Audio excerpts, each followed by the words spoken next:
Договорот за добро соседство со Бугарија е резултат на компромиси кои не можат секого да задоволат. Вакви договори се израз на компромис што треба да се гледа од аспект на единината, а не на минатото. Двете влади да придонесат кон исполнувањето на целта на договорот, вклучително и преку мешовитата комисија, која треба да работи на градење доверба и пријателство, порача председателот на Република Македонија Ѓорги Иванов по повод Илинден пред споменикот на Методи Андонов Ченто. Од самиот почеток на процесот инсистирав договорот да биде симетричен.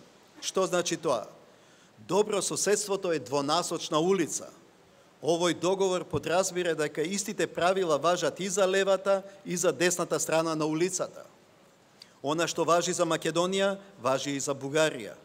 Придржувајќи се до принципите на рамноправност и реципроцитет, затвораме едно отворено прашање што ги оптоваруваше нашите односи.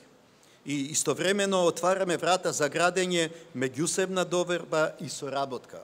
Според Иванов, без македонството Македонија е само форма без суштина. Без македонството македонскиот народ го сведуваат на аморфна маса, што може да се моделира според желбите на тугинците. Борбата за националната и социјалната слобода на Македонија нужно подразбира македонство.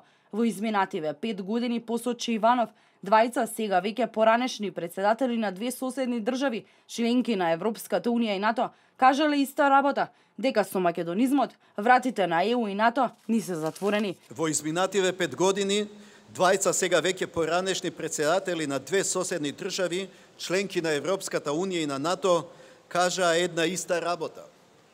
Првиот не предупреди дека со македонизмот вратите на НАТО и на Европската унија ни се затворени. Вториот пак рече дека Македонија треба да влезе во Европската унија, но не и македонизмот.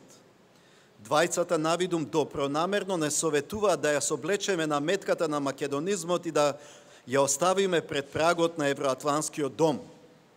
Двајцата поаѓаат од претпоставката дека таа наметка е нешто туѓо, крадена стока што некој ни ја подметнал или ни ја продал на црно. Тие тврдат дека македонизмот е лага со која ја криеме вистината за тоа кој на вистина сме. Членството во Европската унија и НАТО, вели Иванов, неминовно бара жртва, но за секоја жртва е потребен широк национален и државен консензус. Иванов посочи дека поради нашиот македонски идентитет нам ни се оспорува правото на просперитет, затоа треба сите да се сплотиме околу државните и националните интереси. Се уште недостасува втората половина на слободата, а тоа е Европска Македонија во Европски Балкан. За да создадеме услови за просперитет во нашиот глобализиран свет, неопходно е да бидеме дел од Европската унија и НАТО. Токму членството досега требаше да ни овозможи конечно да ја достигнеме целата слобода. Но на тој пат ние како држава сме уценети, а цената е висока, премногу висока. По повод одбележувањето на државниот празник Илинден, председателот Иванов положи свежо цвеќе пред споменикот на Асном во паркот Жена Борец, пред споменикот на Никола Карев пред зградата на Собранието и пред споменикот на Методи Андонов Ченто на плоштадот Македонија.